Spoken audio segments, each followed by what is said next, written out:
today I have a very good friend of mine. I'll let him introduce himself and says.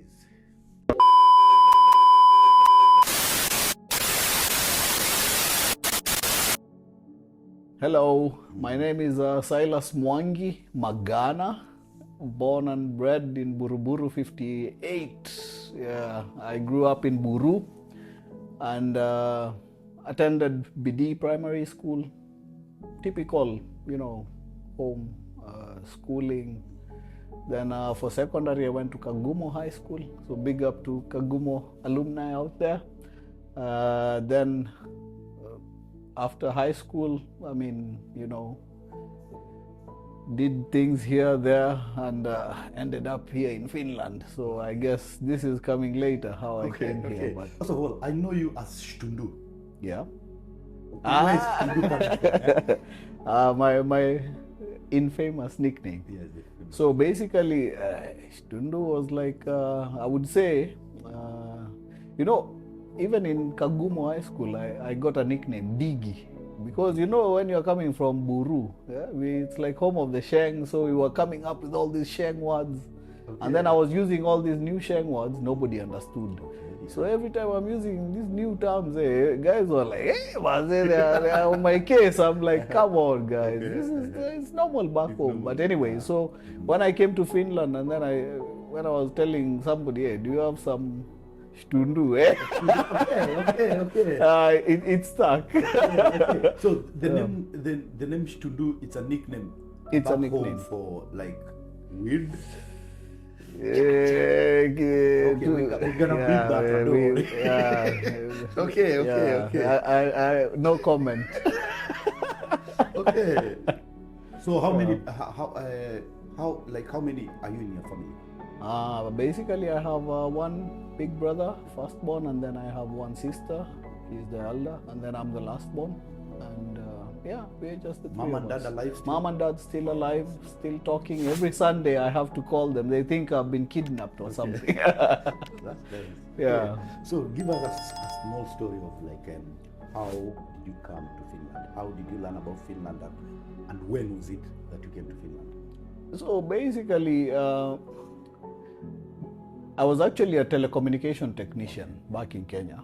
I was studying at that time it was KCCT. Now it's Multimedia University.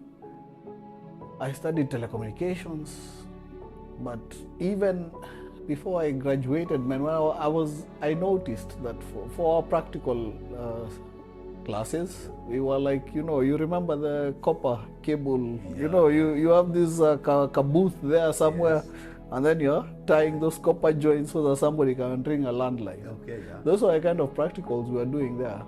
That time I have a T Ericsson in my pocket, mobile. I'm like, okay, yeah, man, the studies here are really not aligned towards the industry. So after that, I started working a bit in Jamii Telecoms, and there it was an ISP back then. So this is maybe 2006. Yeah, so they were laying the optic fiber cable in network in Nairobi. And so I was like basically a guy who's spending the whole night, 6 p.m. till 9 a.m. monitoring the network. So I have free internet. Okay. Then I started Googling good telecommunication degrees. Okay. Then I stumbled upon Finland. Come study for free. I was like, holy shit, this is the one. So for you, you just learn it yourself. Yeah. Nobody told you about Finland. No, I had zero idea about Finland. I mean, all I knew was about the posters where I see snow and people smiling, and I was thinking, man, free education, and then home of Nokia. I mean, that was enough to sell me in. So that's how I ended up applying. And in 2008, I applied to join this Vasan Ammattikorkea to study this telecommunications. And that's, long story short, I applied and I got it. Wow. was it that hard? Because nowadays I hear it's a bit hard to come to Europe, even to Finland. And then, was it hard for you when you applied to get in, or how long did it take you, if you remember? I just made the application online. Man, I just, I mean, the worst that could happen, I get a no. So I just applied, and then the school accepted my application. Were you doing like entrance exams? Or, Yeah. I think you had to do one. Was it like some aptitude test or something? But that was, I mean, if you have studied 844, these exams here, chap, it's not that difficult. Yeah. So you came for that school in Vasa, yeah? Yeah. How did you find when you came to Finland the first day, like you landed in Finland? Or what was your perspective before you came to Finland? Okay, you got the school. Yeah. Then you read like, okay, I got a school. What was going through your mind? Were you feeling like you're going to Maju, like, you know, the way people are saying, hey, Maju, now you're going to be talking like this and this and this. How was it like for you? Yeah, when I got the letter, by the way, I was really surprised because first of all, I mean, as I told you, I applied myself, so I never even imagined in a million years that you know, I'll be in that kind of position. But then, of course, the first thing was convincing my parents that they give me, because you needed the 6,000 euros when you're making this application for the visa. So even convincing them that this is a worthwhile investment, it was not easy. They were of the opinion I can study at JKUAT, same courses and everything. But I was quite adamant. Which year was this? This was, now I got the letter of acceptance in 2009. Yes.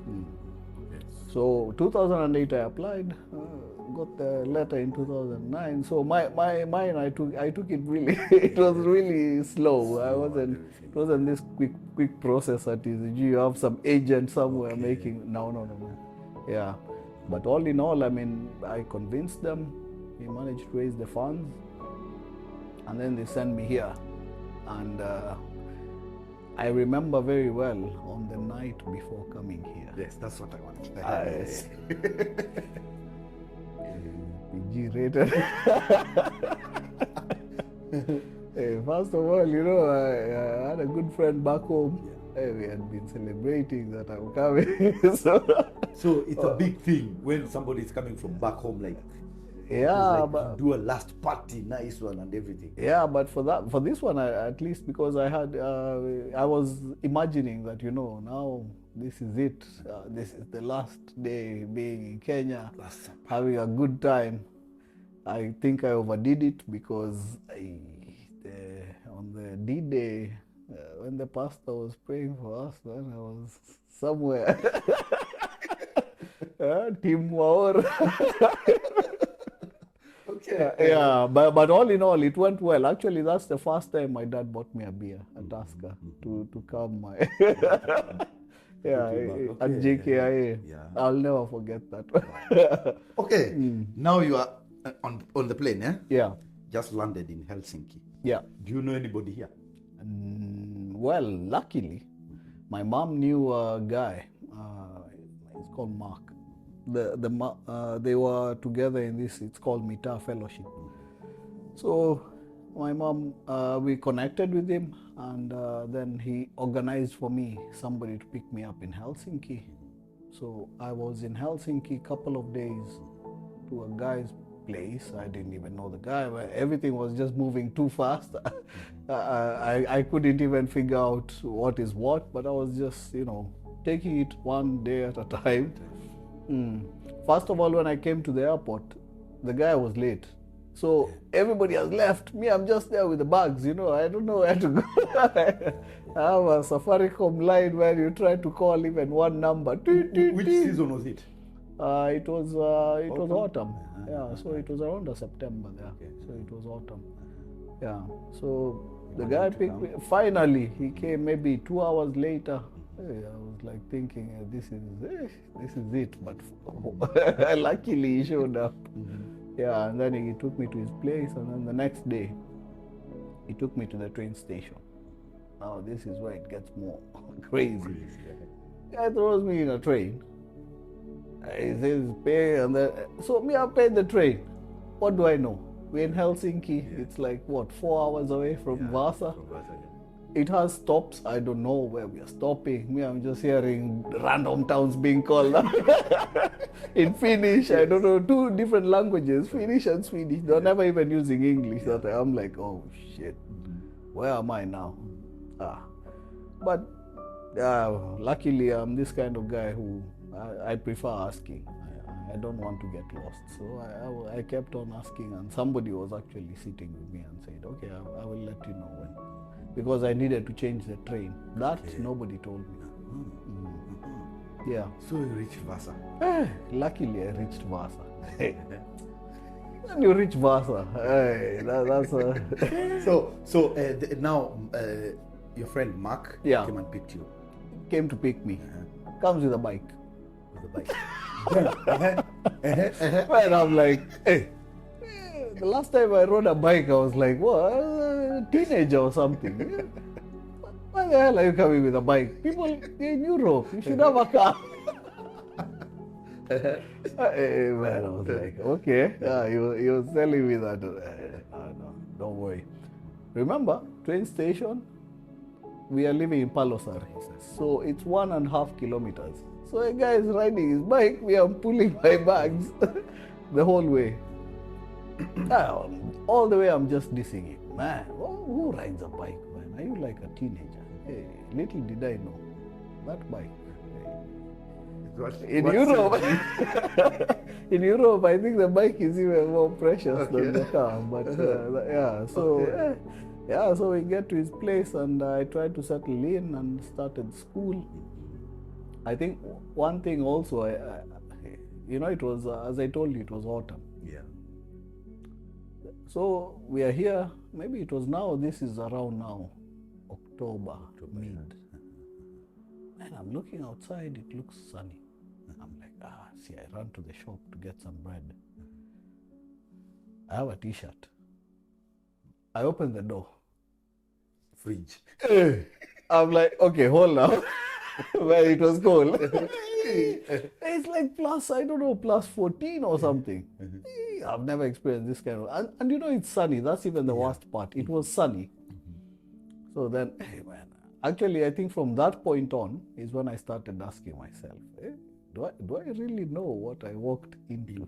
But I mean, so slowly, the season is changing, the cold is increasing. I think I really suffered. The first couple of years, it was really tough. So even your first winter was like, how was your first winter? Because I had like long time ago, winter was winter. Man, October, November 9th, snow started falling. I'm like, okay. Now nobody even tells you when it's snowy that it starts to get also like when you're even like biking, for example. It's not the same. It's not like mud. Mud you're used to. Snow is a totally different ballgame. It can be slippery. It can be that you have like a lot of snow. I remember one time, I was with a friend, Philip. We had our first job. I mean, fast forward, we were also... Because we'll come back to the job. Okay, yes. No, but one time we were going, we have been sent to a new place. We don't know where this place is. And it's Kiviaka. Yes. So you have to bike, but you need to change lanes because this pedestrian path is ending somewhere near a roundabout. We didn't know that, man. We are like, it's just snow covering that place. Man, we went. Do you know? Up to here. Deep in snow with the bikes. You're stuck. Yeah. You're trying to get out. Now remember, after now you're wet, and then you're out in the cold. Yes. Now you're starting to freeze. And you're not even there. The boss is waiting for you at work. You have been told you're going to fill in for 2 guys who are sick.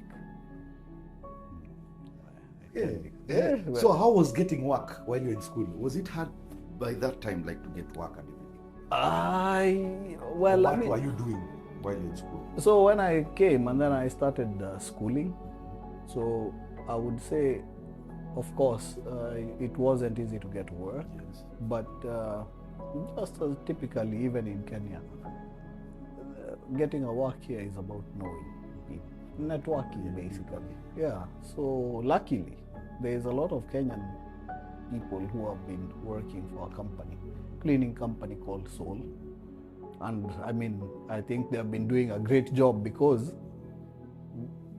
I was recommended. Yes. So first when I went to take the CV, they were like, you need to know how to speak Finnish. I was like, hey, cleaning Finnish? They were like, yeah.